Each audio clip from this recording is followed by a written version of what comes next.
Alex Pereira के social media post ने हंगामा मचा दिया है, जहां पर उन्होंने कहा है कि मागोमेड एनक्लेव के साथ मेरी फाइट नहीं होगी अगली। तो यार, मागोमेड एनक्लेव नहीं तो क्या अपने पड़ोस के किसी लड़के के साथ वो फाइट करना चाहते हैं, या फिर काय कारा फ्रांस या पेंटोजा के विनर के साथ वो फाइट करेंगे? क्या चल रहा है यूएफसी में, आज की इस वीडियो में बात करूंगा। और साथ ही हबीब ने कहा है कि मेहराब दवालिशविली चैंपियनशिप मटेरियल नहीं है, उनके पास इतनी विल ही नहीं है कि वो चैंपियन होने का प्रेशर झेल सके, वो बात बात पर गुस्सा हो जाते हैं। तो यहां पर मेहराब दवालिशविली गुस्सा क्यों हो रही हैं? ये जब उमर के साथ उसकी फाइट हो जाएगी तब पता लगेगा। पूरा मामला मेहराब दवालिशविली और हबीब के बीच का आपको आज इस वीडियो में डिस्कस करूंगा। आज के इस वीडियो में 7 इंपॉर्टेंट न्यूज एंड अपडेट होंगी जो आज के टाइम पर यूएफसी की दुनिया में छाई हुई हैं। पैडी पिम्बलेट के बारे में भी न्यूज है और उसके साथ साथ माइकल चैंडलर के बारे में भी। तो मजा आएगा आज की इस वीडियो को देखने में। लेकिन अगर आप यूएफसी की वीडियोस हिंदी में आपकी अपनी लैंग्वेज में देखना पसंद करते हैं तो चैनल को सब्सक्राइब करके वीडियो को जरूर लाइक कर दीजिएगा, बहुत मजा आएगा आज की इस वीडियो में। तो चलिए पहले न्यूज से शुरू करते हैं। पहली न्यूज डस्टिन पोरिये से निकल कर आ रही है। डस्टिन पोरिये ने कहा है कि जो रिसेंटली अवार्ड दिया गया है बेस्ट नॉकआउट का, वो मिलना चाहिए था इलिया टोपुरिया को, लेकिन वो मैक्स होलोवे को दे दिया, जबकि मैक्स होलोवे को खुद इलिया टोपुरिया ने नॉकआउट किया था। उन्होंने कहा कि देखो, इलिया टोपुरिया ने वो काम करके दिखाया जो आज तक हुआ नहीं था, और वो क्या था? वो था मैक्स होलोवे को नॉकआउट करना। जस्टिन गेची तो पहले भी नॉकआउट हो चुके हैं, तो मैक्स होलोवे ने अगर उनको नॉकआउट कर दिया तो वो बेस्ट नॉकआउट कैसे हो गया?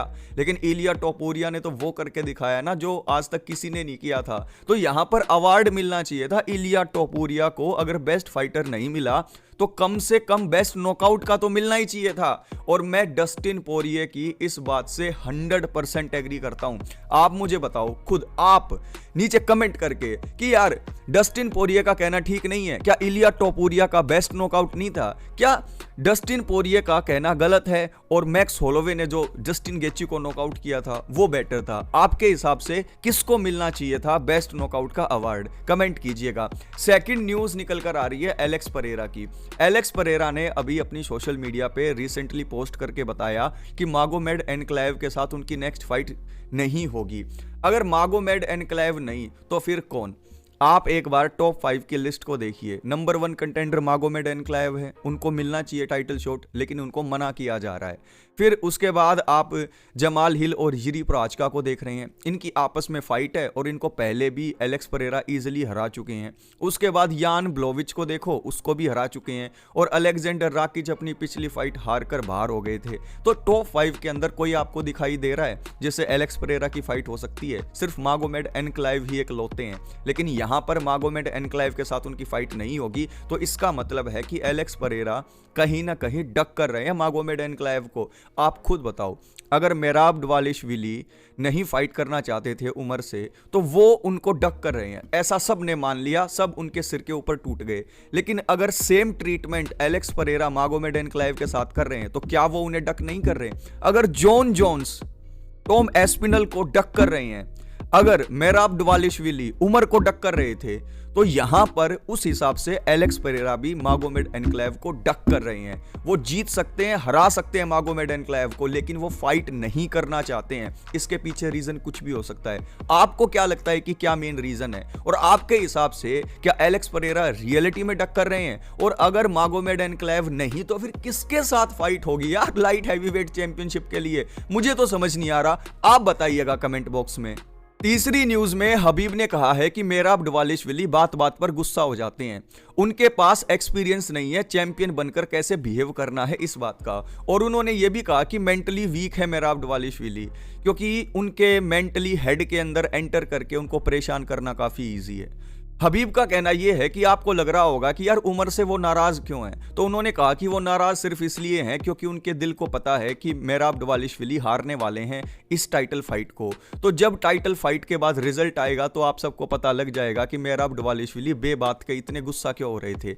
लेकिन अगर ऑनेस्टली मैं यहां पर देखूं तो हबीब ने मेहराब दवालिशविली को गलत असेस किया है। मेहराब दवालिशविली एक अच्छे इंसान है, मेहराब दवालिशविली काफी अच्छे फाइटर भी हैं, और मेहराब दवालिशविली की चेन रेसलिंग के दम पर वो चैंपियन भी बने हैं। तो यहां पर मेराब दवालिश्विली डरते तो बिल्कुल नहीं है उमर से, लेकिन ये काफी क्लोज फाइट होगी। लेकिन यहां पर जिस तरीके से मेराब दवालिश्विली अपने ऊपर पर्सनल अटैक मानते हैं जब भी हबीब के कैंप से कुछ आता है, तो इसका रिस्पॉन्स भी मेराब दवालिश्विली आज या कल में देने वाले हैं। और जैसे ही इसका रिस्पॉन्स मिलेगा मैं आपको 100% बताऊंगा। लेकिन यहां पर क्या आप लोग एग्री करते हैं कि मेराब दवालिश्विली चैंपियनशिप मटेरियल नहीं है? उनके पास इतना एक्सपीरियंस ही नहीं है कि कैसे बात बात पर गुस्सा नहीं होना है, और जब सबके सब चैंपियन होने की वजह से उन्हें टारगेट करेंगे, उनके बारे में कुछ कुछ बोलेंगे, तो किस तरीके से कौन सी फाइट को चूज करना है और कैसे बिहेव करना है, इस मामले में थोड़े कच्चे रह गए हैं मेराब दवालिश्विली। ये हबीब का कहना है। क्या आप इससे एग्री करते हैं? कमेंट बॉक्स में कमेंट करके बताइएगा। माइकल चैंडलर और पैडी पिमलेट की फाइट फिक्स हो सकती है। एक तरफ पैडी पिमलेट भी इस फाइट के लिए लगभग एग्री हो चुके हैं और माइकल चैंडलर ने भी लगभग इस फाइट के लिए हां कर दी है। एक तरफ माइकल चैंडलर, एक तरफ पैडी पिमलेट, दोनों की फाइट जबरदस्त होगी और ऐसा हो सकता है कि पैडी पिमलेट को अपने करियर की पहली लॉस देखने को मिल जाए यहां पर यूएफसी में। पहले तो वो हार चुके हैं करियर में, लेकिन यूएफसी में नहीं आ रहे हैं। लेकिन माइकल चैंडलर के गेम प्लान की कसम, वो अगर वैसे ही फाइट की उन्होंने जैसे अब तक करते आए हैं, तो शायद माइकल चैंडलर पैडी पिमलेट से भी हार जाएंगे। क्योंकि देखो, टैलेंट और स्किल्स के मामले में माइकल चैंडलर आगे है पैडी पिमलेट से, लेकिन पैडी पिमलेट जितनी जल्दी अपना वेट लॉस नहीं करते, उससे जल्दी माइकल चैंडलर अपने गेम प्लान की बत्ती बनाकर ऑक्टागोन से बाहर उसे फेंक देते हैं। तो यहां पर यह गलती अगर वो करेंगे तो फिर उनका करियर चौपट हो जाएगा, क्योंकि लगातार माइकल चैंडलर जो है हाई कैलिबर ऑफ फाइटर से हारते हुए आ रहे हैं, और अगर वो पैडी पिमलेट से भी हार गए तो ये समझ लेना उनका हाल नेट डियाज वाला हो जाएगा, जो सिर्फ मनी फाइट्स के लिए अच्छे हैं लेकिन हाई लेवल ऑफ कंपटीशन के सामने घुटने टेक देते हैं। तो आपको क्या लगता है कि ये फाइट इंटरटेनिंग होगी या नहीं होगी? बिल्कुल इंटरटेनिंग होगी। पहले राउंड से लेकर लास्ट राउंड तक जबरदस्त फाइट होगी। लेकिन इसके अंदर जीतेगा कौन? क्या finally Michael Chandler paddy Pimblett की हाइप ट्रेन को डिरेल कर देंगे, या फिर पैडी पिमलेट माइकल चैंडलर को हराकर टॉप 5 के अंदर एंट्री लेने की सोचेंगे और उसके बाद खूब हू हल्ला शोर मचाएंगे? आपको क्या लगता है? कमेंट बॉक्स में कमेंट करके बताओ भाइयों। जस्टिन गेची की फाइट फिक्स होने वाली है। अब आपको लगेगा कि डस्टिन पोरिये के साथ तो फिक्स नहीं होगी, सबको ऐसा ही लग रहा था, लेकिन जस्टिन गेची की फाइट फिक्स की जा रही है डैन हुकर के साथ। डैन हुकर को आपने देखा होगा, उन्होंने अपने स्टाइल के अंदर कुछ चेंजेस किए हैं, और जिस तरीके से वो एक क्रेजी विन स्ट्रीक पर चले हुए हैं, तो वो इसको अपना एक फाइनल टाइटल रन कंसीडर कर रहे हैं। तो यहां पर जस्टिन गेची के साथ उनकी एक जबरदस्त फाइट होगी। दोनों फाइटर टेक डाउन्स के लिए जाने नहीं जाते, तो यहां पर हमें स्टैंड अप वॉर देखने को मिलेगा। और इस फाइट के अंदर अगर जस्टिन गेची को नॉकआउट कर देते हैं डैन हुकर, तो यहां पर आपको बिल्कुल भी शौक नहीं होना है, क्योंकि जस्टिन गेची ना अपने latter half of the career पर चले हुए हैं। सेम डैन हुकर के साथ भी है, लेकिन मोमेंटम भी एक चीज होती है। तो ये फाइट जो यूएफसी ने फिक्स की है ना, जिसकी अनाउंसमेंट काफी जल्दी हो जाएगी, आपको बता दूंगा मैं, तो ये बहुत तगड़ा मैचअप है। दोनों ही स्ट्राइकर हैं बहुत तगड़े, और इंटरटेनमेंट 100% हम फाइट फैंस को मिलने वाला है। और यहां पर एक क्रेजी नॉकआउट भी निकल सकता है, या फिर जैसे गेची और पोरिये को आप देखते हैं वैसे ही है यहां पर डैन हुकर। एक ऑल आउट वार भी हो सकता है यहां पर, जहां पर एक ग्रूलिंग डिसीजन विक्ट्री ले जाए कोई भी एक फाइटर। तो यहां पर एक तरफ गेची और एक तरफ डैन हुकर, मजा आएगा हमें। आपको कौन लगता है कौन जीतेगा? कमेंट कीजिएगा मेरे भाइयों। फ्रांसिस एनगानू ने रिसेंटली ये कहा है कि जो विनर होगा टॉम एस्पिनल और जॉन जोन्स का, उसके साथ उनकी फाइट होगी। और बहुत लोगों से बिहाइंड द सीन उनकी बात चल रही है, यूएफसी सिर्फ पहले इस फाइट को फिक्स कर ले और उसके बाद जो विनर होगा उसके साथ ही फ्रांसिस एनगानू फाइट करेंगे। लेकिन एक तरफ यूएफसी उनको साइन नहीं करेगा, ऐसा मेरा पर्सनल मानना है।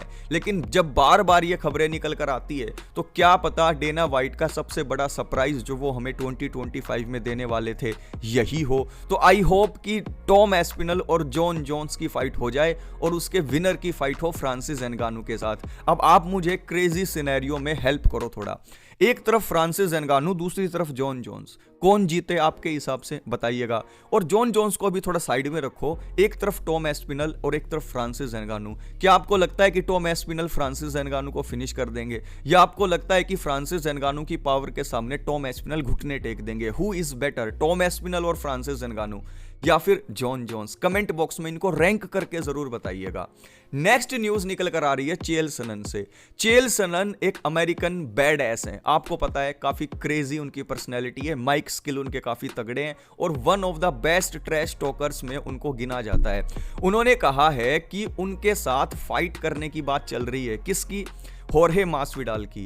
होर्हे मासविडाल उनसे पंगे ले रहे हैं और उनका कहना यह है कि होर्हे मासविडाल, अगर तुम मुझे कहीं दिख गया ना तो मैं तुम्हें और तुम्हारे 4-5 दोस्तों को इकट्ठा लपेटे में ले दूंगा। और ऐसा वो पहले भी कर चुके हैं। एक बार एक खबर आई थी कि एक बार के अंदर चेल सनन ने 4-5 आदमियों को लेटा दिया, वो उनकी वाइफ को कुछ कुछ कह रहे थे।